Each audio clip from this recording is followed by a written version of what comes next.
All right, so your great-great-great-great-great-great-great-great-great-great-great-grandfather, over 10 to 15 million generations back, was a little lizard-like creature called an... Wait, my great-grandfather was a lizard? So, those people spreading those conspiracies about lizard people are not that wrong? That right there is the toe bone from a baby dinosaur, and I'm holding it because I'm finally learning the truth about dinosaurs. I've loved dinosaurs since I was a kid, but it turns out that a lot of what I thought I knew is actually wrong, or at least outdated. So, in this video, I'm gonna show you the cutting edge of dinosaur discovery. I'm gonna give you rare access into a warehouse full of dinosaur bones. Ayo. Go out into the field and try to discover my own fossil, and show you something new these scientists just discovered. I wanna dig for fossils. Where can I do that? I think we got ourselves a dinosaur. A new look at dinosaurs. The golden age of Dinosaur discovery. Oh my god. Mention of a land before time. This is elite. Elite! Uncovering almost one new dinosaur species a week. There's so much more to these amazing creatures that we really have just begun. I think I found a dinosaur about So much more. uncovering almost one new dinosaur species a week. There's so much more to these amazing creatures that we really have just begun. I think I found a dinosaur bone. Huge, if true. We're in Alberta, Canada, and we are on our way to an active dinosaur dig site. This is a huge moment in dinosaur discovery. Scientists are discovering more dinosaurs now than at any other time in history. Yo. They're finding a new species each week. That is actually crazy. This was a year ago when this video was uploaded, so I assume that's probably still roughly the rate at which they're discovering dinosaurs, or at least, you know, the research is probably still going hard, which I think is super cool. On average. And those discoveries are shaking up what we thought we knew about these ancient animals. The dig site that we're headed to now is special. The rumor is that they've uncovered something really cool. So I don't know what we're gonna find, but my big goal is to actually help discover a dinosaur bone today. Ooh. If I could do that, oh my God. I mean, that's the dream, right? You'd forever be part of something super cool and historic. The site that we're going to is full of a herd of dinosaurs called Pachyrhinosaurus. We have the big adults, we have the little babies, we have the teenagers. That's Dr. Emily Bamforth, the paleontologist in charge of this site. They're not sure what exactly killed this herd. It could have been a natural disaster like a flood, but they know that it killed them all at the same time. And then later they were buried in mud that turned to stone over 73 million years. Holy. But that's a problem for us today, because they're not preserved as individual animals where they fell. They're all sort of mixed together. That's right. So we lovingly refer to it as our Pachyrhinosaurus omelet. It's basically hundreds, potentially thousands Whoa. of animals. That is way more than I thought. I thought, well, it was maybe the little video in the beginning. I thought it was like maybe 10 or something. I didn't know the herds were that big. Kind of jumbled up together in this one deposit.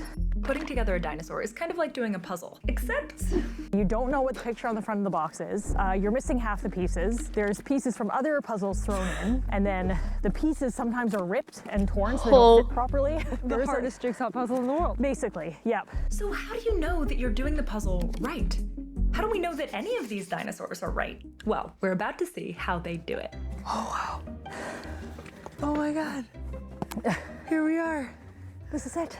This bone bed is particularly exciting because it's one of the Densest dinosaur bone beds in North America. So the estimated number of animals is somewhere from 6,000 to 10,000. Oh my God. That is so much more than I thought. Damn. But I mean, it does make sense. They did live for a long ass time. Like there was dinosaurs for so long. It would make sense that their remains are also still there. We just need to uncover them, right?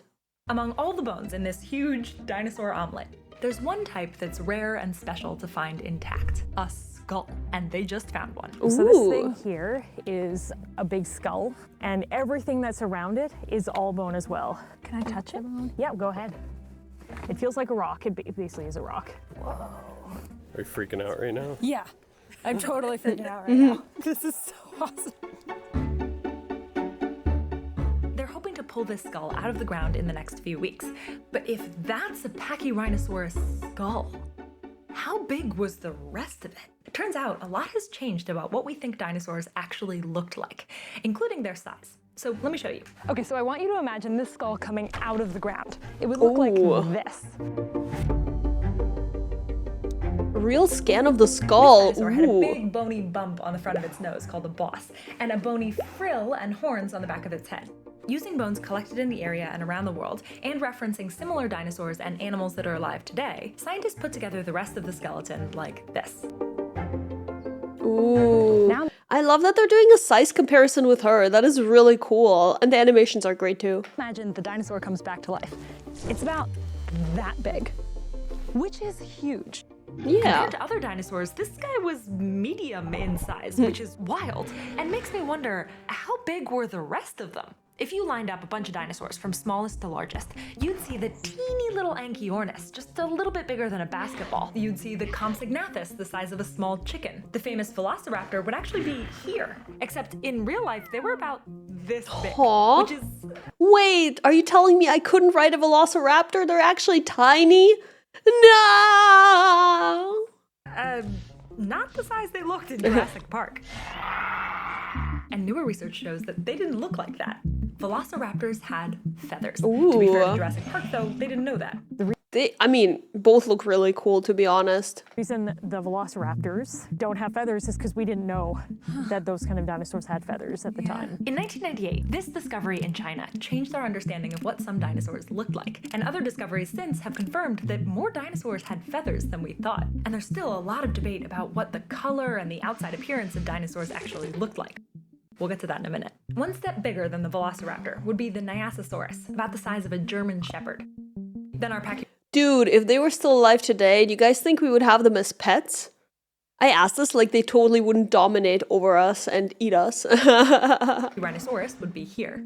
One of my favorites, the Triceratops, was about the height of an Asian elephant, but much longer. Here's the Stegosaurus and the T-Rex. Shoo!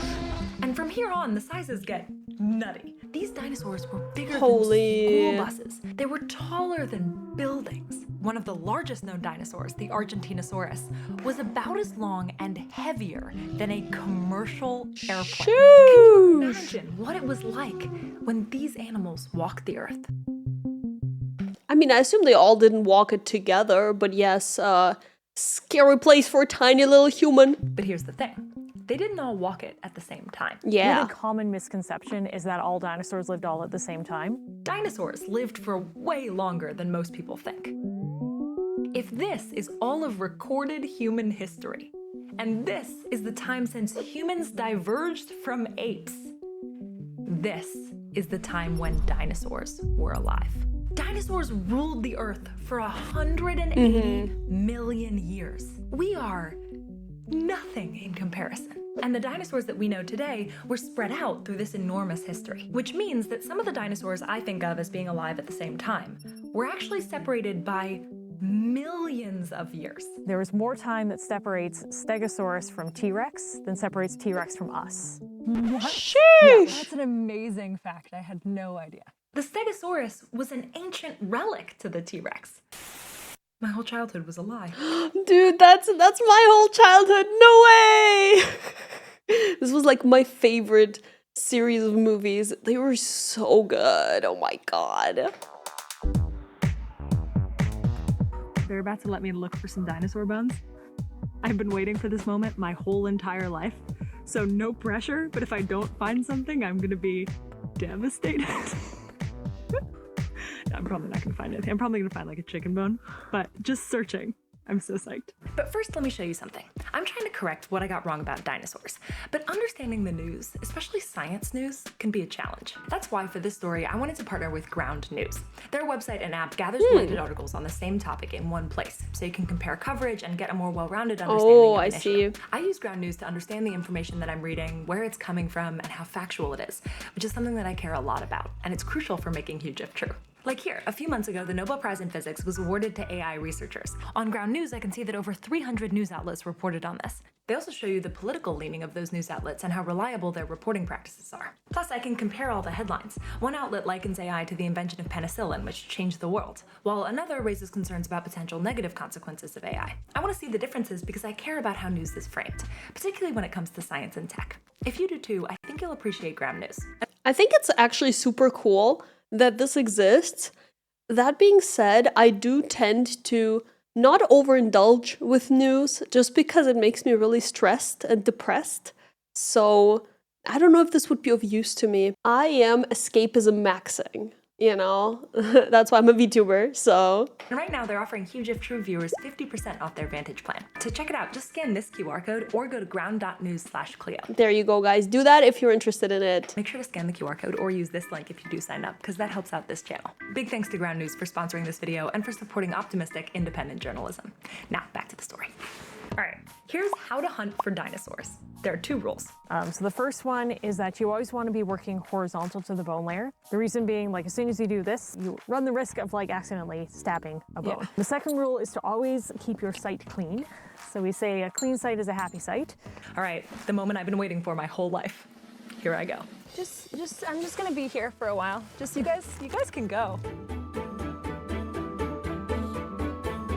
But as I worked, I wondered, how many of each dinosaur have we found? Some huge proportion of species are known from a single specimen, which is crazy. Wow. Turns out almost half of all dinosaur species are known from a single specimen. That is so crazy to me. I thought they would be like known from multiple finds from a single specimen.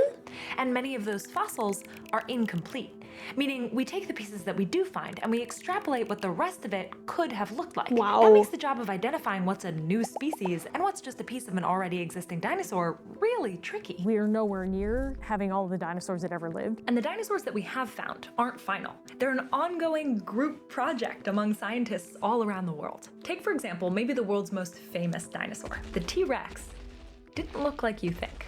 Scientists and artists have been imagining dinosaurs for hundreds of years. Based on early discoveries, they thought that the T-Rex was a lean predator that stood upright like a kangaroo. You may have seen the traditional T-Rex in the kangaroo pose, like standing up with his tail dragging on the ground. Yeah. But the more they compared the T-Rex's hip and thigh bones to modern upright animals, they realized that they didn't quite make sense. New computer models showed that standing upright would put too much weight on its hips, but leaning forward would be much more stable. We now understand these animals are more like teeter-totters. And they weren't very lean either. Rib-like bones were found with this old famous T-Rex skeleton, Sue. But it wasn't until 2018 when they realized that these ribs would have had to float in the T-Rex's abdomen, like crocodiles have today. And they realized that the T-Rex would have been way chunkier than they thought. Which means that it was probably an ambush predator, jumping out at you, not a pursuit predator chasing you down in a Jeep. In fact, most dinosaurs were chunkier than people thought.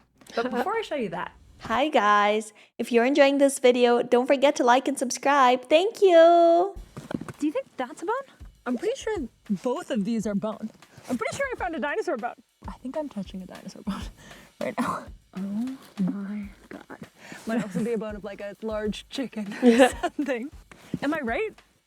Okay, I think there's 2 bones. I think this is a bone, and I think this is a bone under here too. Yep. Oh my god, they're everywhere. I also didn't realize that I narrowly avoided disaster. This is bone too, actually. Stop, really? Yep. All right, I didn't spot that one. How do you know? I can see like those little white specks in there. That's kind of like the Arrow chocolate bar. Look at the texture of this. I had no idea what I was looking at. I thought I was looking for something like that, which is the outside of the bone. Right? Yeah. That is the cross section. That's the arrow bar part, the inside texture. Huh. Good thing I didn't chip away at that one. Thank you.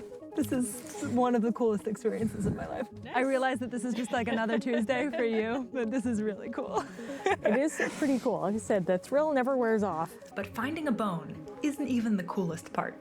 We gotta get it back to the lab. Hell yeah. Of actually pulling that bone out of the ground? I think so. To get it out of the ground intact, we had to make this paste and then paint it over the bone and wait until it dried. And while we were waiting, I realized that I still had a very basic question about all of this. And after I learned the answer, I'm never gonna look at a chicken the same way. What qualifies as a dinosaur?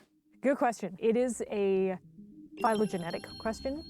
All right, so your great-great-great-great-great-great-great-great-great-great-great-great-grandfather, over 10 to 15 million generations back, was a little lizard-like creature called an... Wait, my great-grandfather was a lizard?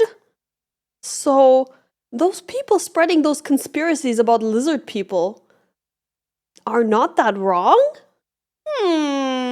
amniote. Scientists think that this was your most recent common ancestor with dinosaurs. Over millions of years, the amniote's kids adapted, and scientists grouped up the new species depending on their different characteristics. Scientifically speaking, a dinosaur is everything from here onward, which means some of the animals that people often call dinosaurs actually aren't. Pterosaurs. I always thought that those were dinosaurs as well. Dang. So things like pterosaurs, they actually belong to a different group of reptiles. Things like mosasaurs, plesiosaurs, ichthyosaurs are also not dinosaurs. Like, they live at the same time, but they belong to different groups of reptiles. Crocodiles were alive back then too, which is crazy. That looks huge. But they're not dinosaurs because they actually branched off earlier. But if everything that descended from this branch onward is a dinosaur, then that means Birds were dinosaurs, and therefore they are also dinosaurs. birds are not the descendants of dinosaurs. They are actually dinosaurs by the most scientific definition. So cool. Dinosaurs are still alive, and they're all around you. And we're making KFC out of them. And we have them as pets. That was my question from earlier. So we do have dinosaurs as pets. Let's go. But hang on. I thought that a meteor hit the Earth and caused the dinosaurs to go extinct. But if birds are still alive and birds are dinosaurs, what actually happened after the meteor hit? To answer that question, we gotta go to the lab. Oh my god, this is like Santa's workshop. This is the coolest place I've ever been. Let me show you some of the coolest things here. This is a tyrannosaur tooth. Look at the serrated edges right there, you see it? For cutting flesh. Look at that. That is a... This is a break. That healed. That healed, yeah. Wow. Oh. So this is actually really important. It's basically like kind of fossilized physiology or fossilized behavior, which is not something that's easy to find in the fossil record. Incredible. So It also just reinforces these were living animals. They had whole lives where they did all kinds of things and healed and, you know, had injuries and... Yep, and got sick too. Oh yeah. So this has a really abnormal growth, bone growth, right at the end of it. So we think that's either osteoarthritis or potentially a bone cancer. So if you were to... Dinosaurs got cancer? Yep. I heard about that. I watched another video by a different paleontologist. I don't think I reacted to it. Or maybe I watched it just on stream but never made a YouTube video about it. But yeah, we learned about these dinosaurs having all kinds of diseases and cancers and stuff, and that was super interesting because that was something I never even considered to be possible. But of course, it makes sense, right? We saw so many amazing things. And finally, I got to touch dinosaur skin. That is not skin impression, that's the actual skin. Whoa. So you can touch it if you want, like There's you're petting still a dinosaur. skin? It feels like what I imagine an enormous chicken Yep. foot would feel like. And on this one, this is another layer of skin. If you look closely, you can see there are different kinds of scales. Yeah. Touching dinosaur skin was incredible. I didn't know skin can also be fossilized. I closed my eyes and I imagined meeting a dinosaur. I closed my eyes and I imagined meeting a dinosaur.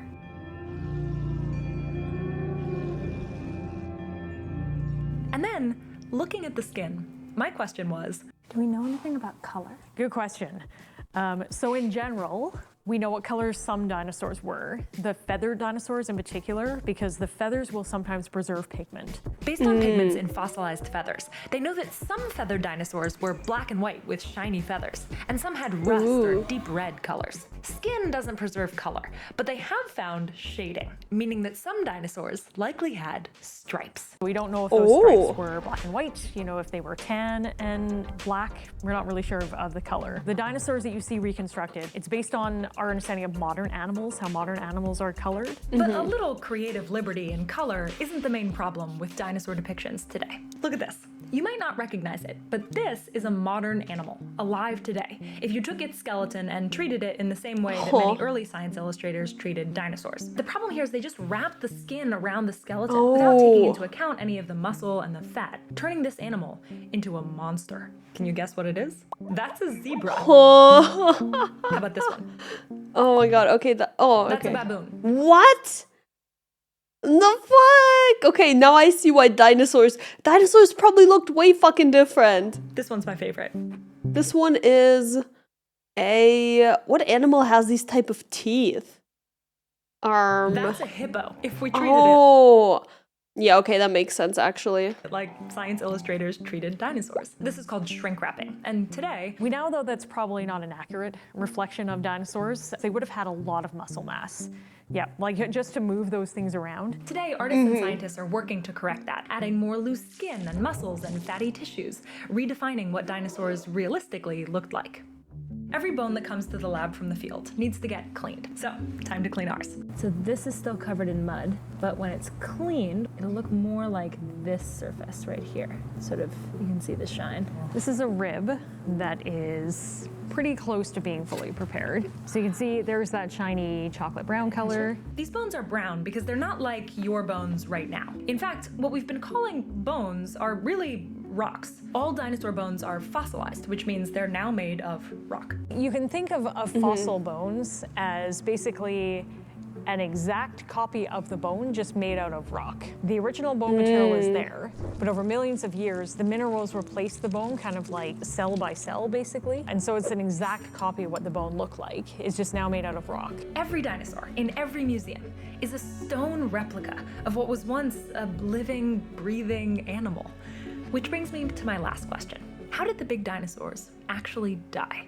It started 66.04 million years ago, on a normal day in the dinosaur kingdom, except that a speck appeared in the sky. And over a few weeks, it got bigger and bigger and bigger until a huge rock, wider than Mount Everest is tall, traveling at 20 to 30 kilometers per second, hit the Earth right here.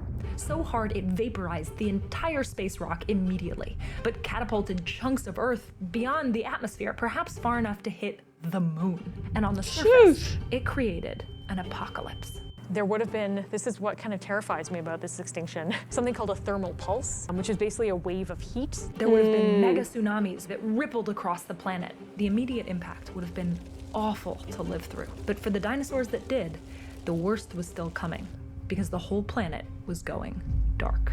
The ejecta from the impact itself would have blocked out the sun. With less light, the plants died, and the animals that ate the plants, and the animals that ate them, and up and up and up. And the things that survive are the things that are small, they're the size of a German Shepherd and smaller.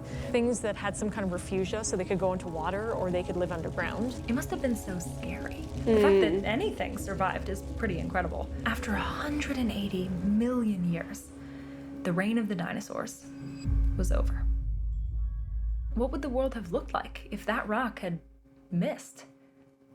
We'll never know.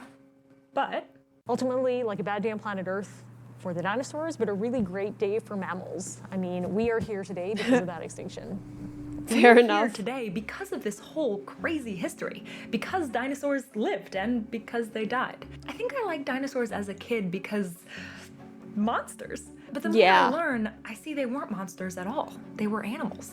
Animals that ruled the earth for millions of years before us. And now, I love them. And I love humans for how much care we take to study them. And the reason that we do that isn't just to understand how we got here, but also to understand where we're going. The world we live in is just one very small slice of geologic time. Each different age can tell us something different about life on planet Earth, where we've been, where we are, and where we're going in the future. This is the golden age of paleontology, and there is still so much that we don't know. And with more time and with more technology and more science, who knows what other mysteries are left to be unlocked. Super cool. Did I learn a lot? I learned some things. I also realized that after they explained how the fossilization works, I assume it wasn't like actual skin, but just the texture of it, which is still pretty freaking cool. I also love the way that the video was made with all the animations and stuff like that. That made it like really, really fun to watch, honestly. So I really like this one. Thank you guys for watching.